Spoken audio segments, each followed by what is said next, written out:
Olá, tudo bem?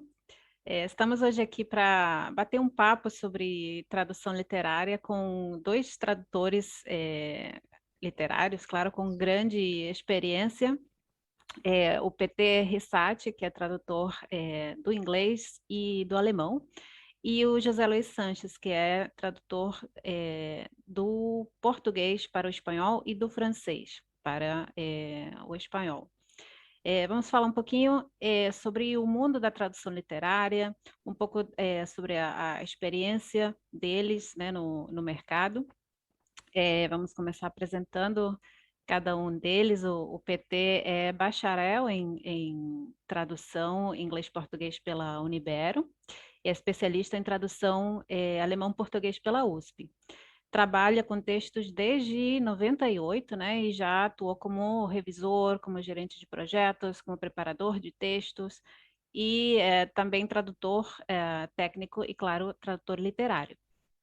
Tem mais de 100 livros traduzidos e publicados, entre eles livros de Kafka, de George Orwell, de Ray Bradbury, e foi até semifinalista do Prêmio Jabuti de Tradução em 2020, com a obra Bambi, a história de uma vida na floresta, né, de Felix Salten, publicado pela editora Wish.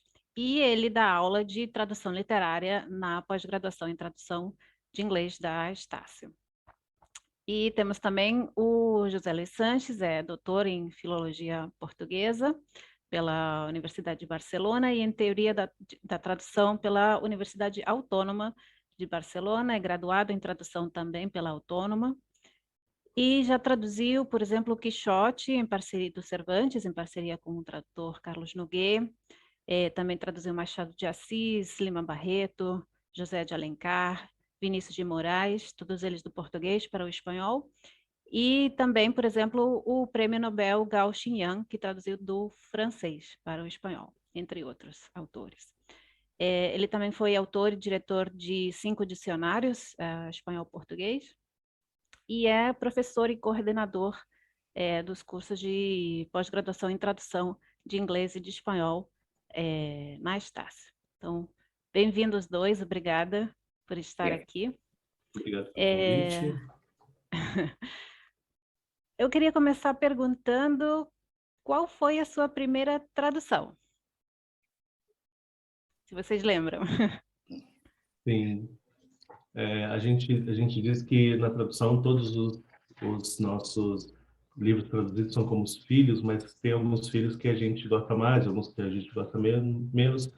E tem o primeiro que inaugura a nossa lida. E meu primeiro livro nem foi uma tradução literária, na verdade. O primeiro livro traduzido e publicado foi um livro sobre emagrecimento e antitabagismo. Então saiu em português, inclusive com um nome em inglês, que foi o nome que foi dado em alemão também, Stop Smoking, Stay Slim, né? E embaixo tinha uma explicação, né? Como parar de fumar e não engordar em tantos dias, uma coisa assim. E tinha receitas e tinha uma parte meio autoajuda, tipo, se recompense, você vai parar de fumar, te dê flores. Era um livro um pouco voltado para o público feminino. Então tinham várias dicas e uma coisa meio quase cheerleader, quase líder de torcida. Você vai conseguir, vai. E foi engraçado traduzir isso, mas foi o livro que abriu caminhos assim para que eu entrasse no mercado editorial. Esse primeiro que não foi o primeiro de literatura foi o livro que se chama A Ira das Berinjelas, que era um livro indiano, de uma autora indiana, Bulbul Sharma, de contos que envolviam amor, e nem sempre o amor da forma mais bonitinha, às vezes com ciúme, raiva, traição, e todos eles aliados a uma receita indiana. Então foi bastante interessante, porque eu gosto muito de cozinhar, inclusive reproduzi algumas daquelas receitas depois de ter acabado o livro. E essa foi a primeira obra de literatura que eu traduzi e que tenho muito carinho por ela. Eu lembro também da primeira coisa que eu traduzi. Eu estava estudando o segundo ano de tradução na faculdade de tradução. E eu fui conhecer um dos maiores tradutores da Espanha e eu me apresentei para ele como escravo. Ou seja, que ele podia me passar qualquer coisa, que eu traduziria de graça, se for preciso. Ele podia fazer o que quiser comigo, mas que me desse a possibilidade de traduzir algum livro. Porque quando eu comecei a estudar a tradução, a literária era a que mais me motivava. Aí eu lembro que ele me passou 5 livros seguidos do francês, e eram livros eróticos. Então, o primeiro se chamava uma coisa assim como Les Amours de Fleur, uma coisa assim, não lembro mesmo o que era, mas me surpreendeu que estavam incrivelmente bem escritos, muito bem escritos. E foi divertido, muito divertido, e era a primeira experiência, então eu aprendi muito e foi muito rico, claro. É engraçado porque eu tive uma experiência também em tradução de livros eróticos, mas ele era do inglês, ele era extremamente mal escrito, então me surpreende, assim, e Porque deve ser na bom. França tem uma tradição mesmo, tem uma tradição de literatura erótica de autores conhecidos, famosos. Como Jorge Bataille, por exemplo. Ia responder em francês, desculpe, por exemplo. Desculpe. Sim. E como foi esse caminho até chegar às traduções literárias, né? Porque muitos alunos, né, muitos tradutores ou pessoas que querem ser tradutoras acham que é muito difícil chegar, ou outros acham que você já sai traduzindo Ulisses de Joyce, né? Então, como é esse caminho até chegar às traduções literárias?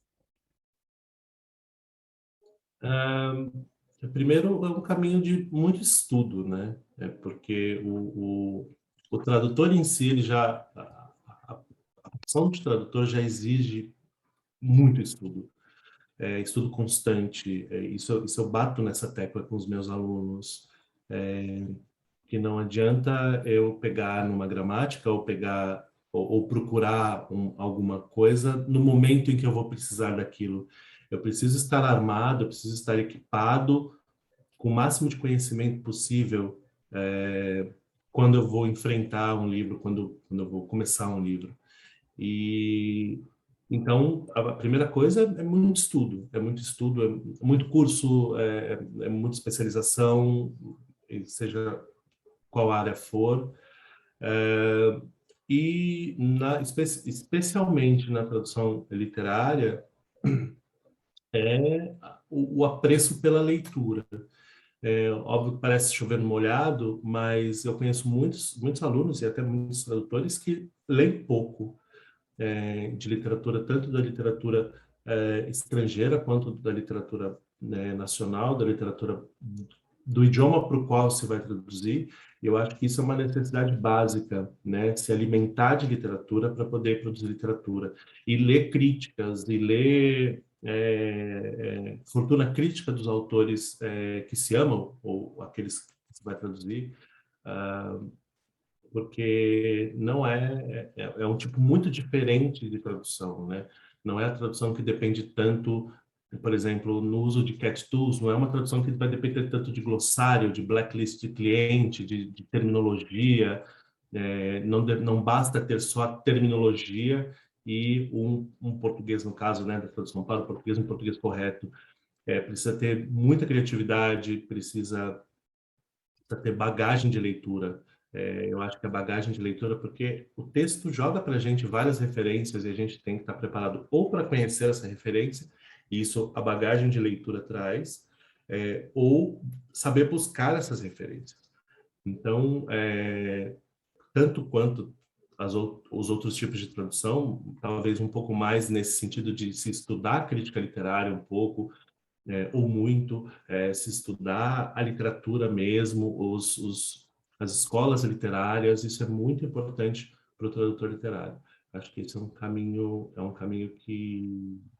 que eu trilhei, que continuo trilhando, que vou trilhar até o fim dos meus dias como tradutor, porque não dá para parar com tradução literária, porque movimentos novos surgem, autores novos que inauguram escolas, então atualização para qualquer tipo de tradução, mas para tradução literária também é muito necessário. Concordo 100% com o PT. Estudar é muito importante, ler é fundamental. A gente, com certeza, temos quase todos os tradutores literários esse gosto pela literatura, não?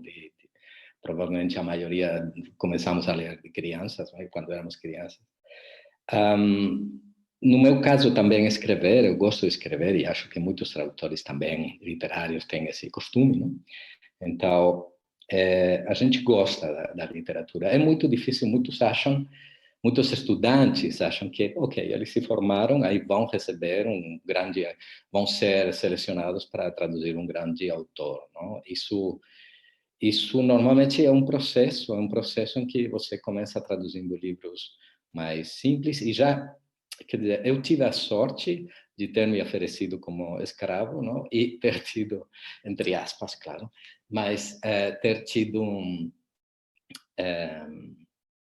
ter conseguido traduzir esses 5 livros com ele, que não aparecia meu nome, ele mesmo assinava, mas ele fez um papelzinho dizendo que tinha sido eu, e aí já apareceu, quando apareceu a primeira oportunidade, já a editora me contratou diretamente. E a partir daí, quando você vai trabalhando e a editora gosta, as editoras gostam, você vai conseguindo mais opções, né? Mas você tem de conseguir essa experiência, não? Tem de conseguir começar de alguma forma. Que mais? Bom, esse foi o meu processo e continuo aprendendo da tradução, continuo aprendendo palavras, continuo aprendendo, olhando os livros, não como simples leitor, senão pesquisando neles, mergulhando neles para descobrir coisas novas, não? Estruturas, coisas que vão me servir na profissão, para continuar aprendendo, que para mim é uma das vantagens que tem a nossa profissão, que sempre continuamos aprendendo. Isso é bom quando alguém acha que já sabe tudo, deve ser alguma coisa muito perto do fim, não? Eu sempre digo isso para os meus alunos. Eu estou aí 20 anos mexendo com texto e há mais ou menos uns 15, 14, 15 trabalhando também com tradução e depois só com tradução.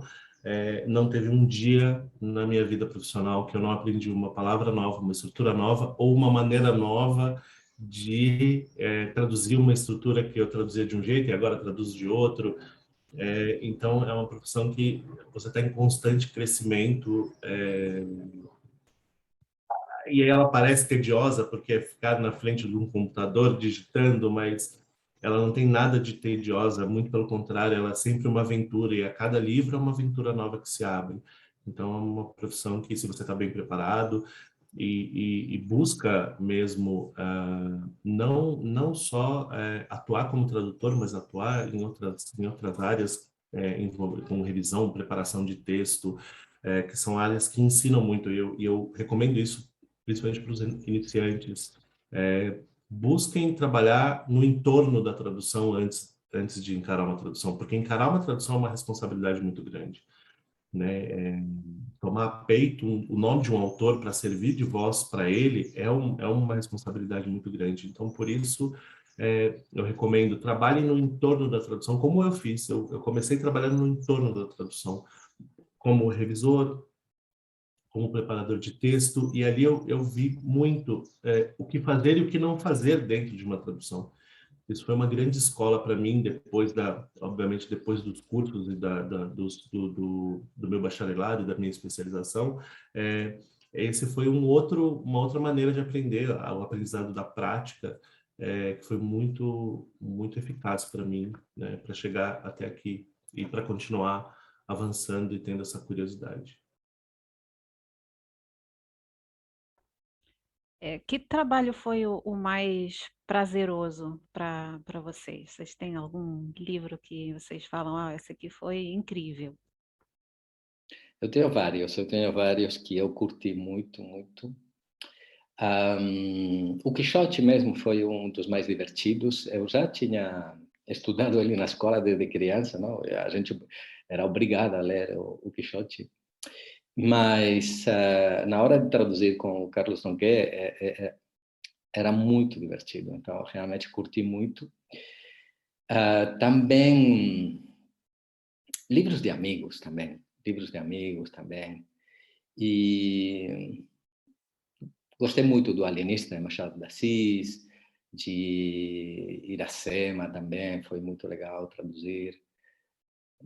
O Gao Shenqian também foi uma coisa impressionante, não? E eu lembro que naquela época, bom, muitas vezes acontecia, não? Da minha mulher ficar chateada porque eu acordava e ia direto no computador. Aí, sem tomar café da manhã, ia direto, porque eu estava com vontade de continuar,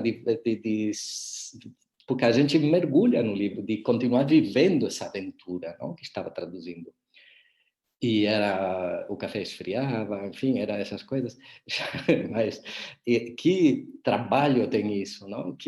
Quantos trabalhos tem essa coisa de a gente se apaixonar tanto que até não espera, mal levanta da cama e vai diretamente trabalhar, não? Isso é bom, isso é uma vantagem que a gente tem.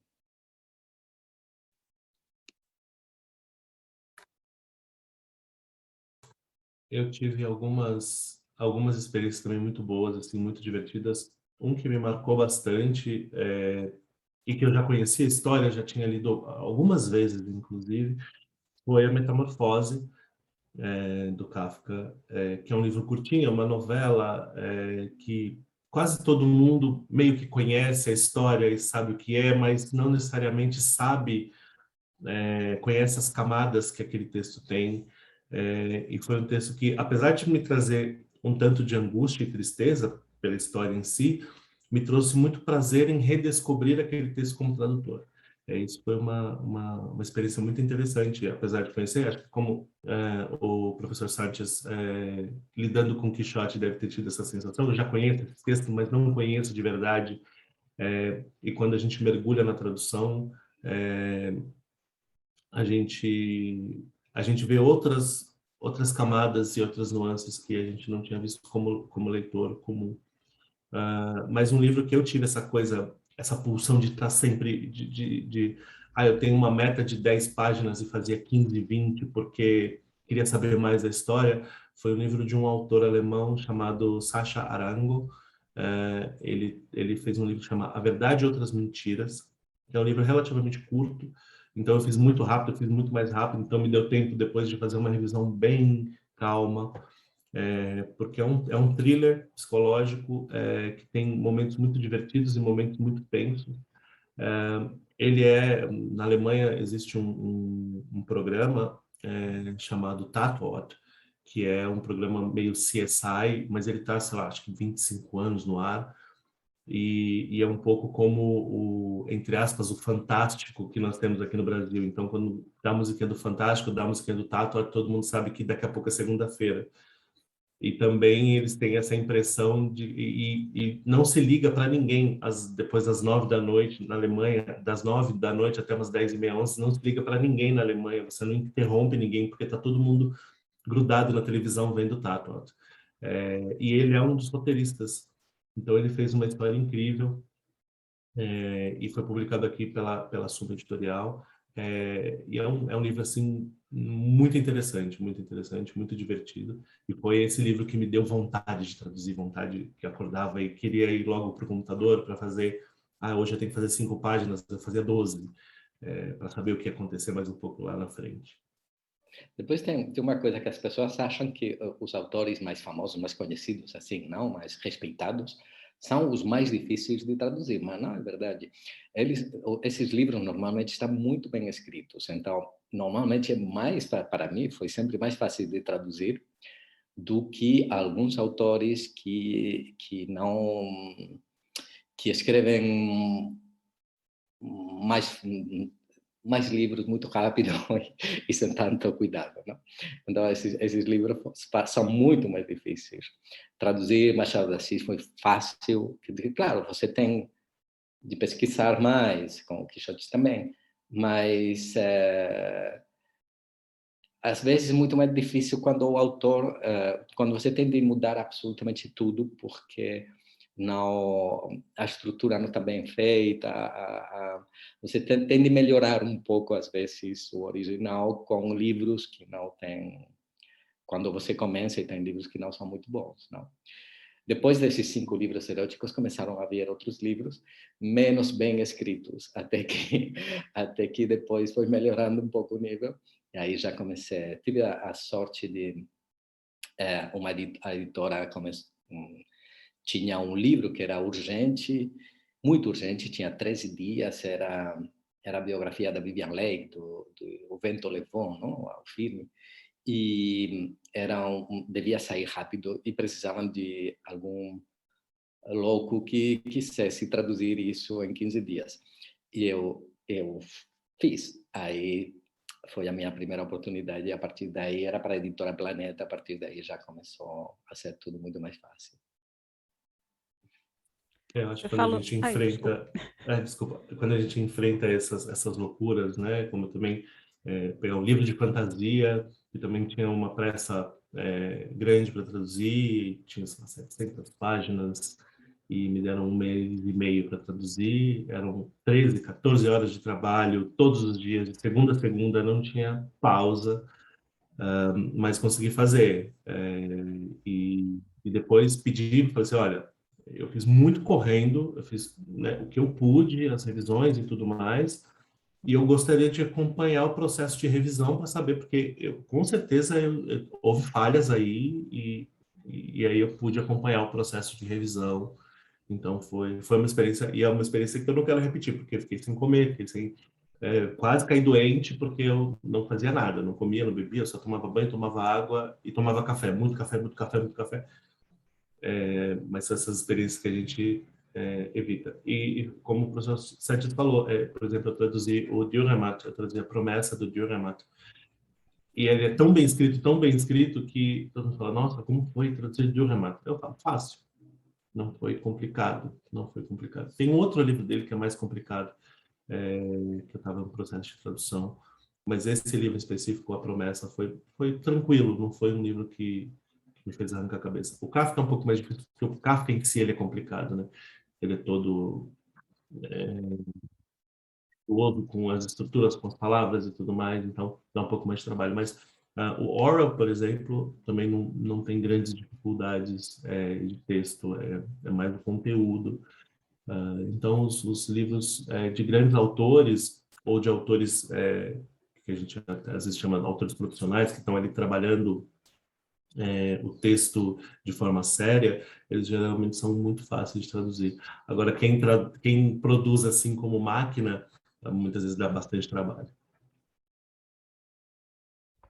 E teve algum trabalho que foi assim muito desafiador, assim, muito difícil, que teve alguma questão muito complicada, difícil de resolver?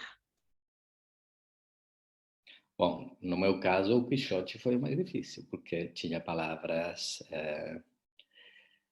A gente comparou as traduções que tinham sido feitas.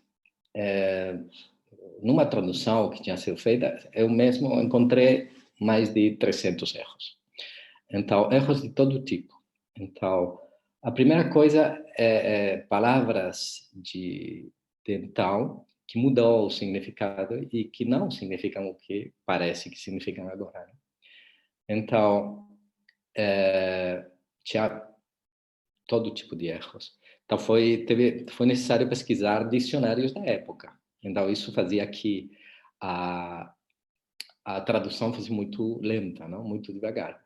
Mas o Carlos Nogueira, um craque, aí foi muito gostoso de fazer com ele, não? Eu acho que esse deve ter sido o mais... Não, mas quase foi mais difícil traduzir um brasileiro, não vou dizer o nome, mas eu não entendia, quer dizer, eu ficava louco. Mas esta frase Aí eu perguntei, mas quem é esse homem? E aí me diziam, não, é o homem que fez 100 livros, ele escreveu 100 livros. Falei, agora compreendo por que ele escreve 100 livros, ele escreve muito rápido, mas ele não relê os livros, porque tinha muito... foi complicado, esse foi complicado. Foi quase reescrever. Mas, enfim, não sei, não lembro agora de algum mais, assim. Tinha algumas palavras em o Guarani que foram complicadas, com os animais, não? Por exemplo. Como foi a experiência de traduzir um autor chinês, Foi fantástico. Foi o Prêmio muito, Nobel? muito, muito emotivo mesmo. Porque ele morava na França e ele tinha feito... Ele tinha uma versão em francês e tinha uma versão em chinês. Aí eu fiz com o tradutor, junto com o tradutor chinês, eu fiz a tradução do francês. E um tradutor chinês, um grande professor, que tinha sido professor na minha universidade, grande amigo e grande escritor também, Wang Weizhou, ele foi quem revisou para ver se, e comparou a versão chinesa para ver se tinha alguma coisa. Mas não tinha mesmo. Só que era muito emotivo, falava sobre a época em que os intelectuais na China eram levados a campos de concentração, campos de trabalho, que chamavam, não? E o autor do livro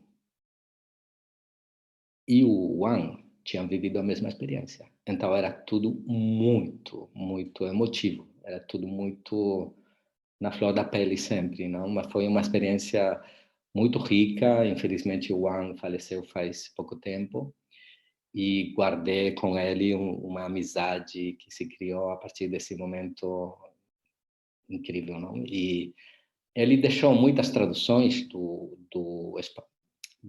espanhol para o chinês. Foi um dos grandes tradutores chineses e uma das melhores pessoas que eu conheci.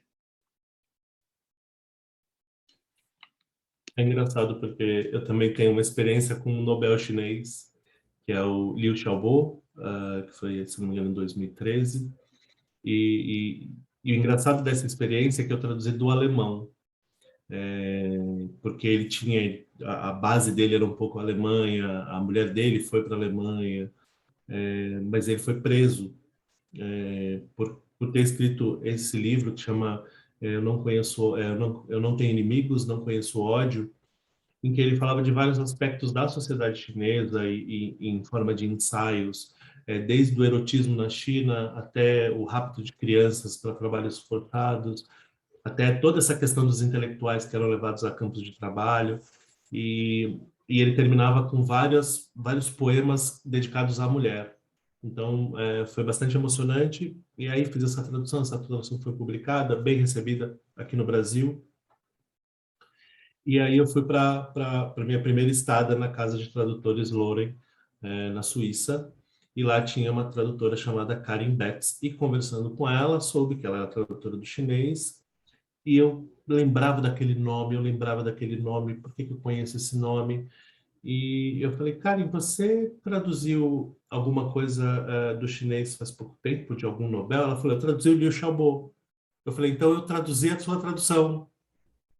Então, e a gente começou a conversar sobre essa tradução. Então, ela traduziu do chinês para o alemão e eu traduzi a tradução dela do alemão para o português.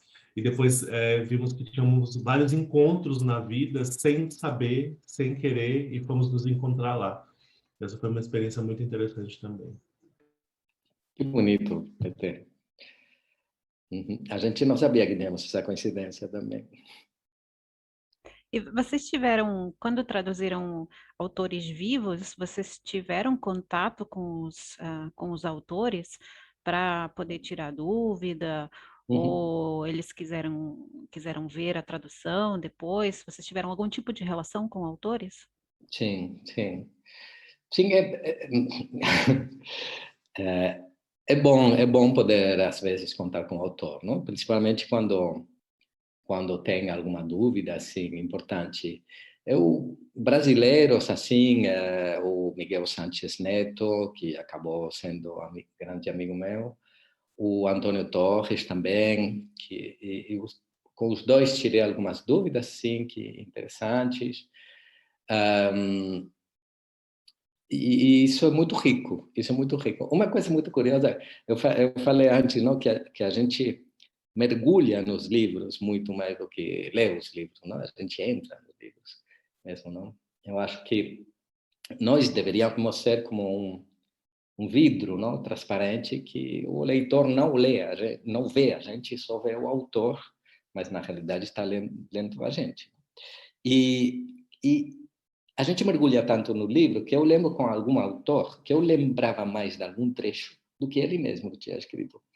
De repente, não sei, por ter, eu fazia alguma menção, foi como o que você escreveu, eu escrevi isso? Sim, claro. Então, às vezes a gente vive com tanta intensidade isso, não? Que fica gravado na memória. Mas também, eu tive também um autor português também que deu um pouco de trabalho também, sabe? Aquilo que autor que quer revisar tudo, e que acha que sabe mais a sua língua do que você. Essa é outra coisa também que o aspirante a tradutor literário tem de ter muito claro. É muito importante conhecer a língua estrangeira da que você vai traduzir, mas é muito mais importante conhecer muito bem a sua língua. Muito bem, mas não conhecer. É importante que você seja um profissional da sua língua, que você possa revisar qualquer texto, que você tenha capacidade, controle gramatical absoluto, léxico, etc. E o problema é quando, como português e espanhol são duas línguas tão próximas, muitas vezes os autores acham que sabem mais da língua do espanhol do que você que está traduzindo, não? E quase nunca é assim. Então, às vezes dá um pouquinho de trabalho, mas faz parte. A gente explica e fica tudo bem. Eu tive contato com alguns autores alemães.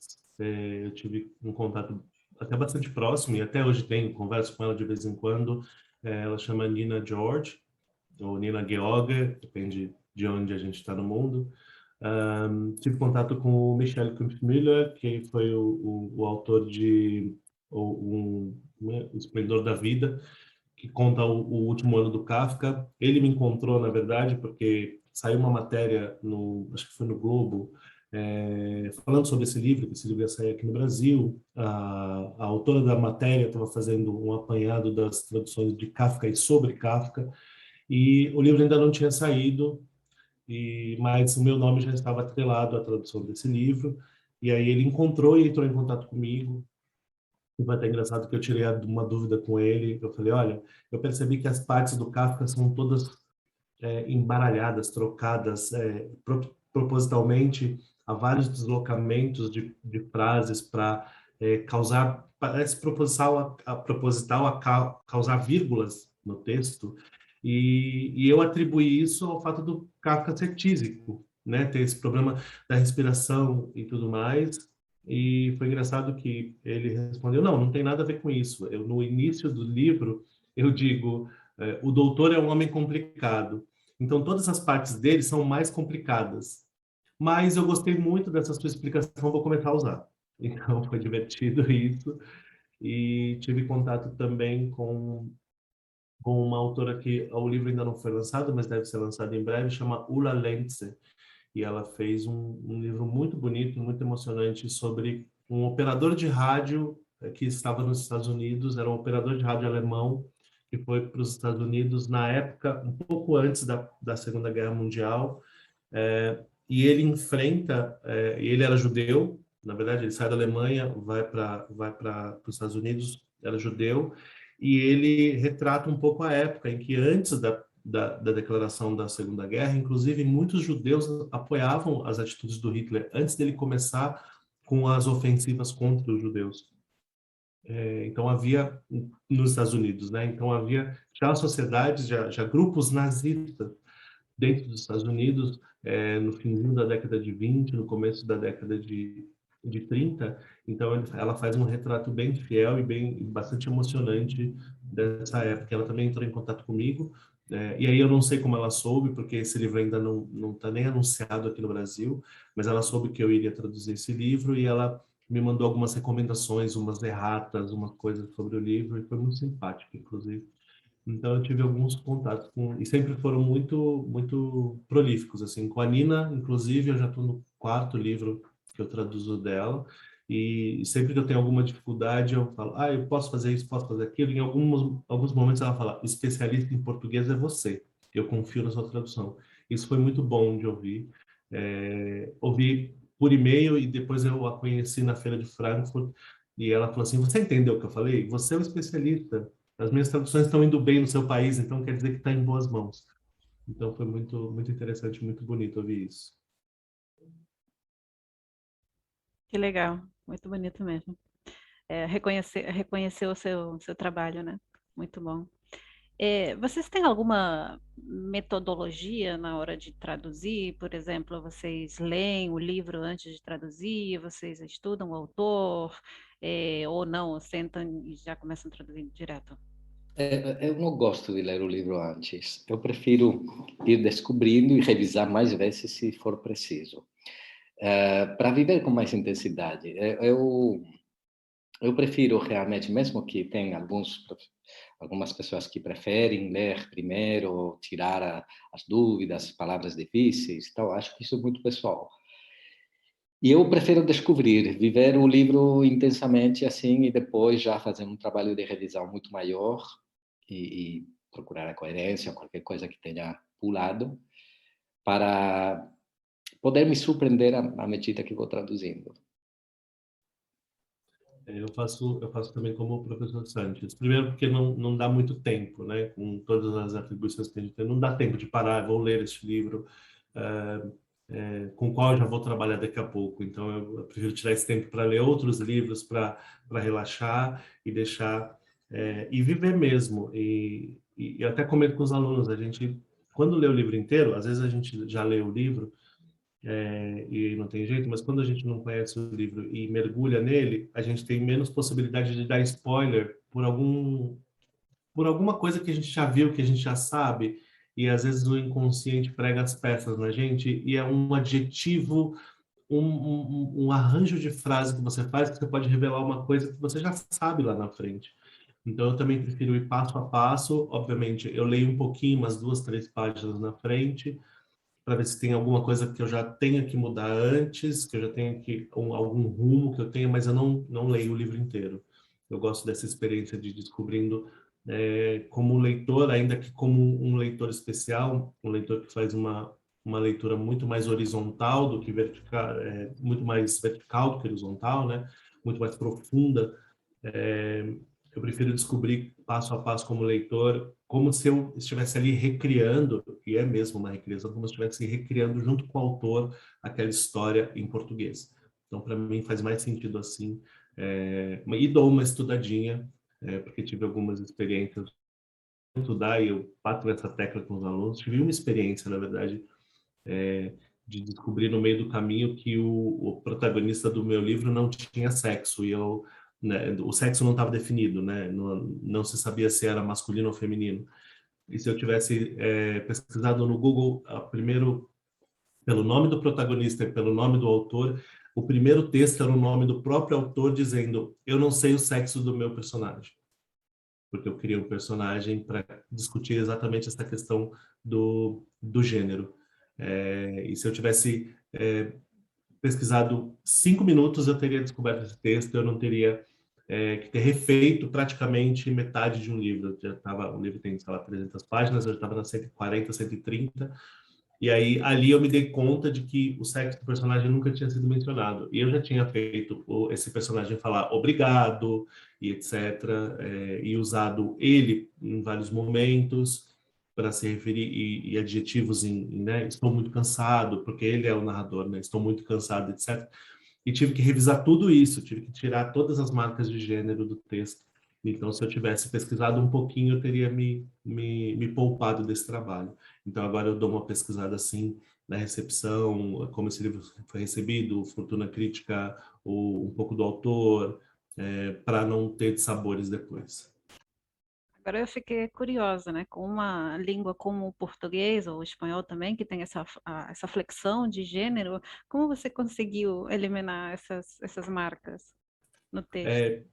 O bom que era um livro contemporâneo, é um livro moderno, acho que ele é de 2012, alguma coisa assim. Então, eu me lancei mão de muitas gírias. Então, por exemplo, ao invés de obrigado, eu falava valeu, ou agradeço, quando era uma coisa um pouco mais formal. E muitas inversões e muitas recriações de frase. Por exemplo, no inglês, I'm tired, seria estou cansado. Aí eu falava, o cansaço me pegou. Então eu tive que retorcer muitas coisas no texto para fugir da questão de gênero. Ainda mais porque o narrador era e como no inglês, né, o adjetivo independe de gênero, eu tive que transformar várias frases, né, transformar adjetivo em substantivo para poder eliminar a questão de gênero. Nos diálogos também, as referências que as outras pessoas faziam à pessoa, eu também tive que recriar várias frases para fugir dessa questão. Geralmente é um dos artifícios que eu mais uso, mas que tem que ter cuidado para não ficar cansativo, é transformar o adjetivo em substantivo, né? E fazer com que esse substantivo se torne um agente da ação. E aí, dessa forma, dá para fugir, né? Na questão de gênero, mas é complicado, ainda mais quando você tem que refazer tudo isso e depois mudar a chave, porque eu tive que mudar essa chavinha dentro da minha cabeça a partir da página 140, eu tenho que lembrar o tempo todo que esse personagem não tem gênero. E foi daí em diante que eu consertei o texto. Mas escaparam umas duas, três. Depois a editora me comentou, algumas duas, três você escapou, deu uma escapada dentro do livro. Eu falei, mas duas, três em 300 páginas, tá bom. Para quem tiver curiosidade, o livro chama Encarcerados, do John Scalzi, foi lançado pela editora Aleph. Incrível esse trabalho. Você mencionou essa diferença, né, entre o inglês e o português. Quais vocês acham que são as principais dificuldades de tradução entre o inglês e o português, o alemão e o português, no seu caso, PT, e o francês e o espanhol e o português, no caso do José Luiz? No caso do português e o espanhol, que são duas línguas muito parecidas. Então, eu devo fazer sempre o trabalho de esta frase como faço em espanhol, porque não tem tanto uso de evasivas, não tem a estrutura sintática não sempre é a mesma. Então, mas é muito fácil você se deixar levar. Não é, o problema não é alguma palavra que você não são os falsos amigos léxicos que é difícil que depois de estudar a língua há muito tempo você caia num falso amigo léxico. O problema é mais os falsos amigos sintáticos que realmente as duas línguas não funcionam igual. Então, se você mantém a mesma estrutura, não vai soar bem na sua língua, não? Então você precisa adaptar essa estrutura à sua língua. Então eu acho que essa é a maior dificuldade. Depois,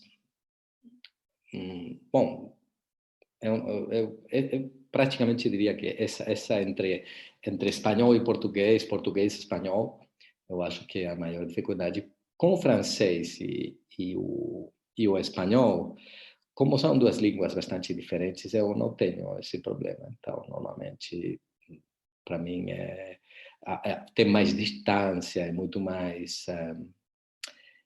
você tem de ficar menos alerta do que quando está traduzindo do português, ou do português para o espanhol, do espanhol para o português, porque é muito mais fácil errar entre estas duas línguas. Para mim é muito mais fácil traduzir de duas línguas tão próximas quanto de duas línguas que são um pouco mais distantes, porque é muito mais difícil E você tem de ficar muito mais alerta, mesmo que pareça muito mais fácil. Não? Por isso, de repente, tem pessoas que acham que podem traduzir sem ter estudado bem a língua, nestas duas línguas próximas, não? Espanhol ou português, ou sem ter estudado tradução. E eu acho que é absolutamente necessário para traduzir entre duas línguas tão próximas quanto estas.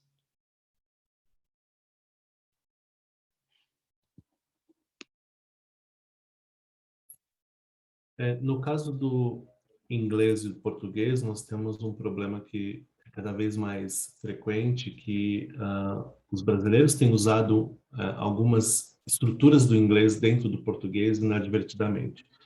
Isso é uma grande e estranho quando são corrigidos e tudo mais, e talvez essa seja uma dificuldade das pessoas, principalmente as pessoas que têm acesso ao inglês, né? Isso é até uma coisa um pouco elitista.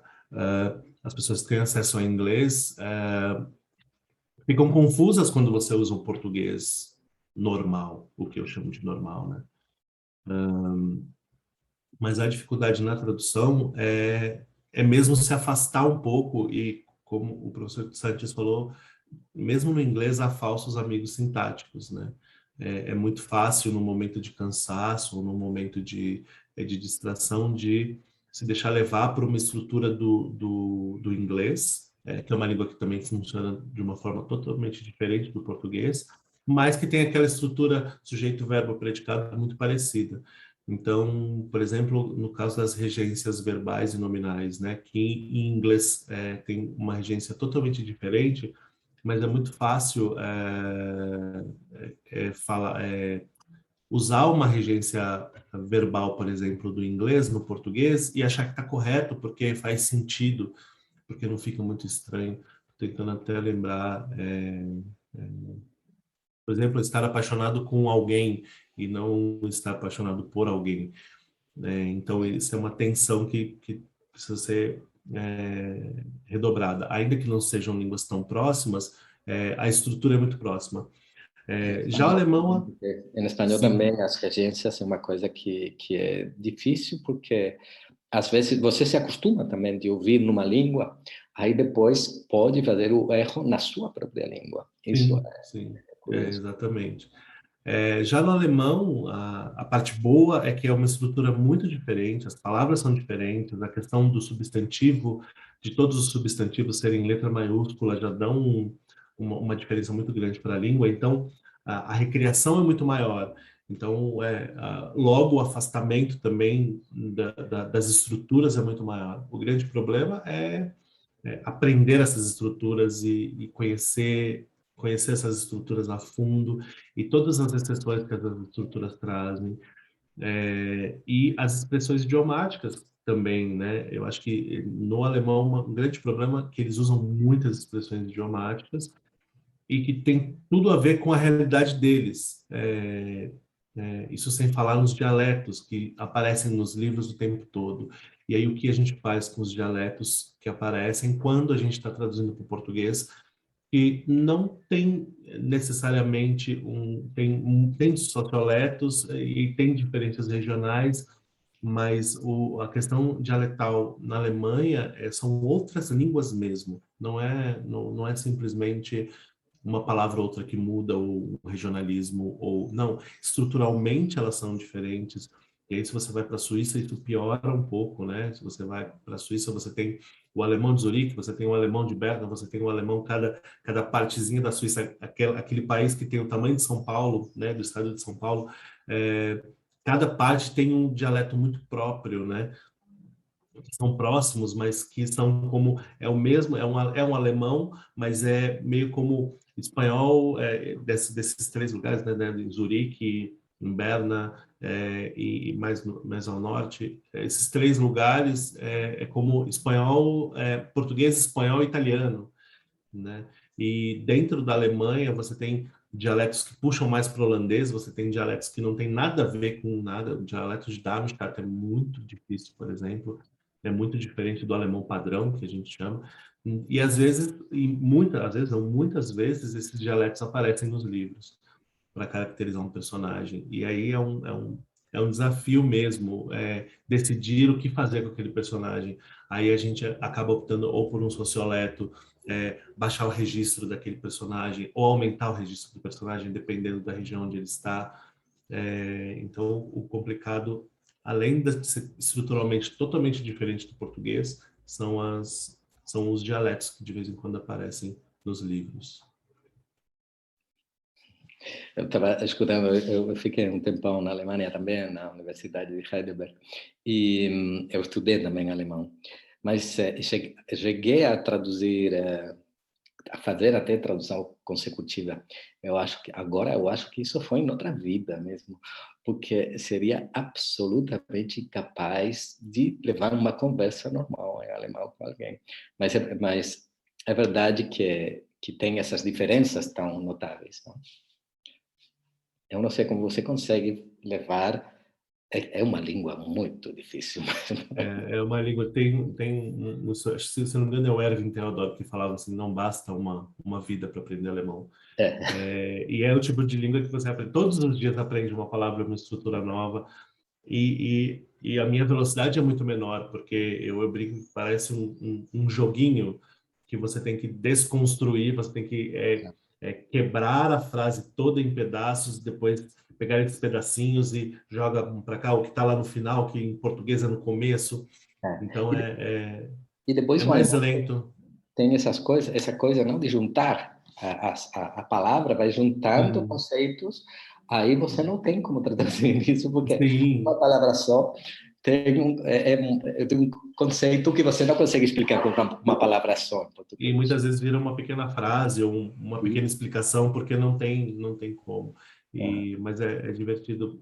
E as declinações, né? Você tem a questão da declinação e de saber quem é quem. Inclusive no Bambi eu tive um problema muito grande com uma declinação, e eu estava fazendo umas matérias pré-mestrado na USP, uma matéria de linguística sistêmico-funcional.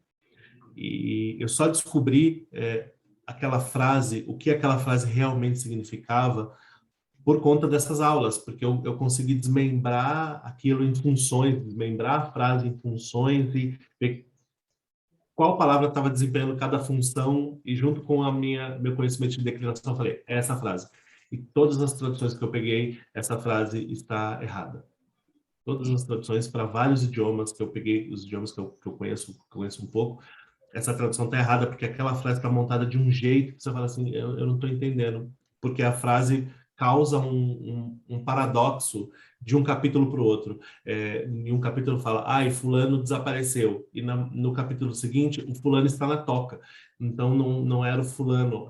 Aquela declinação daquela parte indica que a família do fulano sumiu e não o fulano. Uma loucura, mas eu sei que a tal da linguística sistêmico-funcional me ajudou a descobrir, e não tinha com quem confirmar, mas depois fui fazer pesquisa sobre esse trecho, e esse trecho é considerado um trecho bem difícil desse texto, que é um texto todo fácil, que é um texto infantil, mas esse trecho é um trecho considerado difícil pelos estudiosos, e ninguém conseguiu tirar dúvida com o Salten, né? Os estudiosos não conseguiram, porque infelizmente já estava morto, mas que eu consegui pelo menos fazer sentido, né? Que o fulano não tinha fugido, que o fulano estava na toca. Peter, que textos você coloca com os alunos da pós-graduação da Estácio? Que autores para traduzir, ou que textos, como você faz? Em aula, eu coloco autores mais contemporâneos. Eu acabo trabalhando em aula com o que eles vão ver no dia a dia, né? Com o que eles vão ver, inclusive, no início, né? Textos um pouco mais populares, de autores mais novos. Eu acho que eu dou só um texto de um autor antigo, eu dou um texto de um autor mais antigo, que é o Dr. Jekyll e Mr. Hyde, o começo. Mas os outros eu dou o começo, que é bem complicado por conta das rimas e tudo mais. Mas os outros eu dou textos contemporâneos e eu digo para eles, esses são os textos que vocês vão enfrentar no início da carreira, geralmente, né? Textos mais populares, textos jovens ou textos menos, mais novos, né? Mas nas provas eu dou dois autores mais antigos, que é para dar uma chacoalhada no cérebro e falar assim, ó, um dia pode cair um desses no colo de vocês, então estejam preparados. Ok. E vocês já mencionaram algumas, né, ao longo do bate-papo, como gostar de ler, né? Mas quais seriam as características imprescindíveis que um tradutor literário precisa ter, né? E que vocês falam para os alunos, ó, se vocês quiserem ser tradutores literários, tem que fazer isso, isso e isso.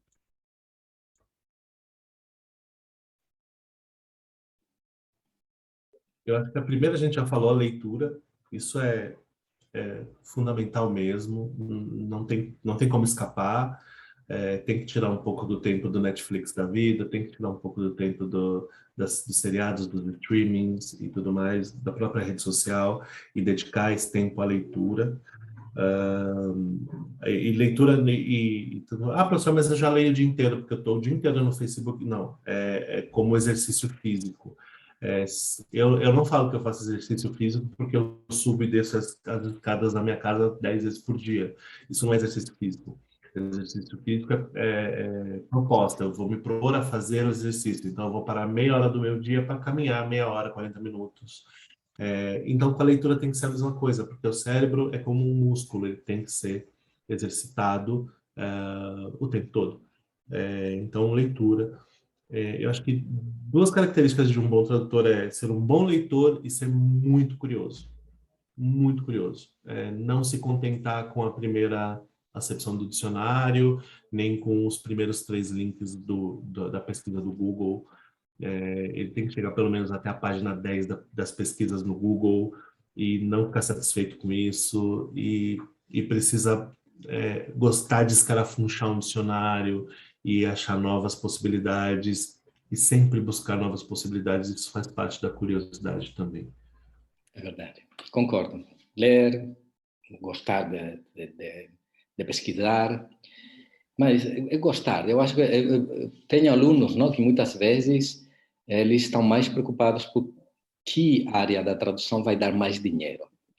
E eu sempre falo para eles, é muito mais importante você gostar do que está fazendo, porque provavelmente acabará sendo melhor nessa área, acabará recebendo mais trabalhos, acabará sendo melhor pago até, e a sua vida será muito mais rica do que ficar fazendo um trabalho que você não goste durante o tempo todo, não? Eu não tenho nenhuma intenção de me aposentar, por exemplo. Eu gosto do que eu faço. Para mim é um prazer. Então, eu acho que quando você está fazendo um trabalho que você não gosta e trabalha só pelo dinheiro, acho que acaba sendo realmente uma vida pobre. E que vale a pena realmente trabalhar numa coisa que você gosta, não? Então, eu sempre animo eles a fazer isso. Quando eu comecei a estudar tradução na universidade, eu chegava com... A minha língua principal era francês, até melhor do que o espanhol, porque tinha morado muitos anos lá, etc. E tinha estudado mais francês do que espanhol. E a língua que eu gostava era português. Aí, na primeira entrevista, eles me disseram, francês, português, você vai morrer de fome. Não, você precisa pegar alemão. Aí eu peguei, eles me convenceram. Aí eu peguei. Primeiro dia de aula, todos os alunos falavam alemão, menos eu. Aí foi muito difícil, eu tive que trabalhar muito o alemão.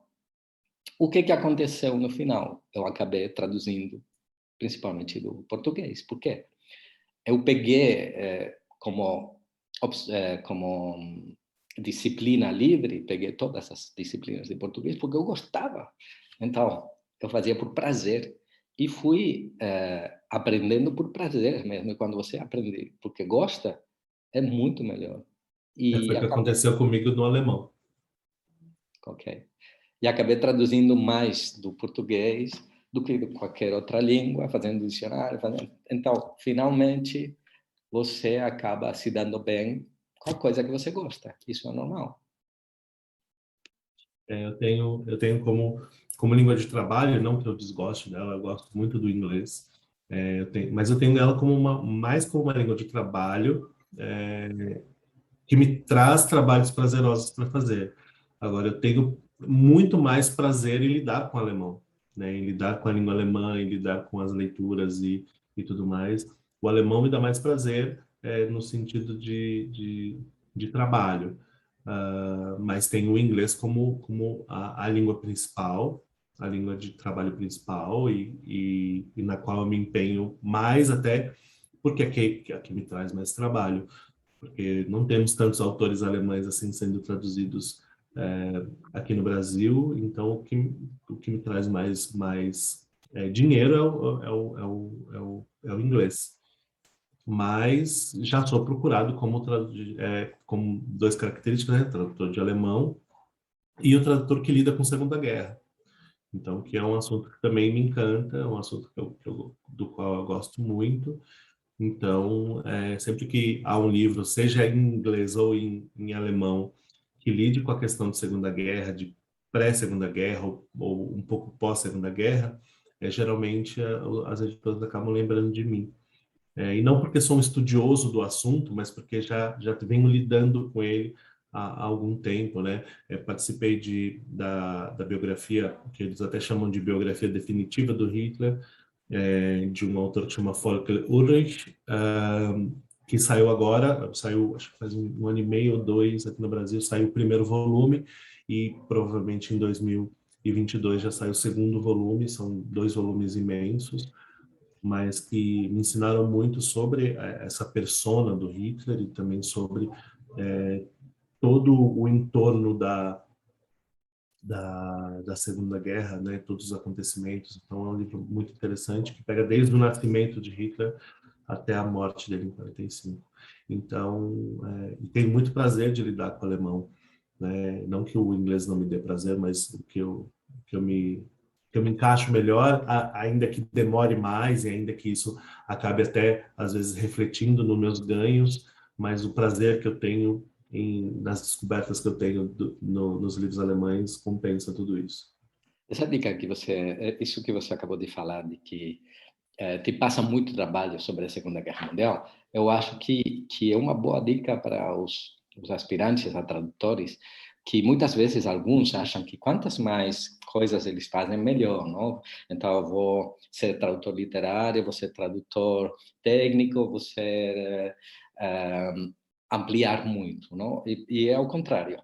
Quanto você mais se especializa em qualquer coisa, é mais fácil que procurem você para fazer esse trabalho.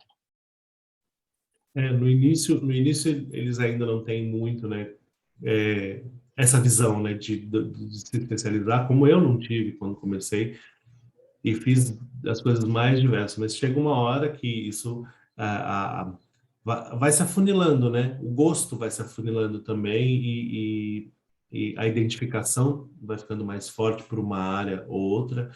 E aí, nesse momento, que a pessoa precisa falar, não, eu vou me dedicar a isso daqui, vou estudar isso com profundidade, vou ler muito sobre isso, vou fazer cursos e seguir por aquele caminho. Porque aí, virando um especialista, ou pelo menos alguém conhecido por lidar com um determinado assunto, facilita muito das pessoas enxergarem você como uma pessoa de destaque e procurarem mais, né? Então, é muito correto isso de se especializar em algum momento. No começo não tem muito, porque a gente quer pegar a experiência de qualquer jeito e quer, né, e acaba fazendo de tudo e tem que ter cuidado, porque tomar muito cuidado se isso, eu sempre falo, né, isso causa algum risco para a sociedade. Vou fazer um trabalho, por exemplo, sobre, sei lá, um maquinário muito grande, que eu posso cometer um erro grande também dentro e alguém se prejudicar no uso desse maquinário. Então, tomar cuidado também com esse tipo de coisa, ou deixar o cliente ciente de que, olha, eu não sou tão especialista nesse assunto, então eu faço isso inclusive com os livros. Há pouco tempo eu traduzi dois textos fundamentais do Freud e pedir a revisão de um psicanalista. Olha, é necessário que um psicanalista né, revise aqui, veja se a terminologia está correta, se está tudo bonitinho, porque em português está. Agora precisa que um psicanalista analise para ver se aquele texto faz sentido para a área, porque os interessados, e eu tentei dar leveza para essa tradução, porque é para uma série de livros que uma editora está lançando, de textos fundamentais das humanidades. Então, eu traduzi esses dois textos, mas precisa de um especialista. Eu não sou psicanalista, né? Ainda que eu tenha pesquisado muito, encontrado dicionários, encontrado textos de apoio e até outras traduções mais antigas do mesmo texto, é necessário que um especialista verifique. Eu sou muito cioso Acredito, nesse sentido. acredito que com você também deve acontecer, não? Que tem algum aluno que destaca, já que parece que tem um dom para a tradução literária. Comigo aconteceu, e é bom isso porque eu lembro que tinha um aluno que eu já imediatamente percebi que ele era diferente, não? Que ele tinha já logo de início já traduzia muito bem e não tinha experiência nenhuma. E é bom porque eu acabei dando a primeira oportunidade de traduzir do espanhol para português um livro, não, que me ofereceram e eu não tinha condições, eu passei para ele. Aí eu acho que isso é rico quando isso acontece, não? Quando você vê isso num aluno, não? E você vê ele crescer também e você mantém um pouco o contato, isso é uma coisa maravilhosa. Aconteceu comigo o contrário na minha especialização da USP. Uma professora viu em mim esse potencial e me indicou para uma editora que estava começando. Foi um livro que, infelizmente, não foi publicado. A editora fechou as portas antes de conseguir publicar esse livro. Era uma editora familiar, muito pequenininha, mas que estava tentando trazer alguns alemães aqui para o Brasil. Alguns alemães e alguns espanhóis, inclusive. Mas traduzi o livro inteiro e ela me indicou e a partir desse livro que eu tomei gosto mesmo por traduzir literatura.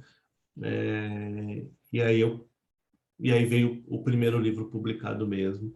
Eu tenho, inclusive, muita vontade de saber com quem estão esses direitos, se esses direitos estão liberados, porque é um livro muito bom. É um romance histórico egípcio, que fala dos três reis ali, Amenófis, Tutankhamon, Amenófis, Akhenaton e Tutankhamon, uma trilogia contada por um lacaio, toda contada por um lacaio de confiança ali, e muito interessante, muito interessante.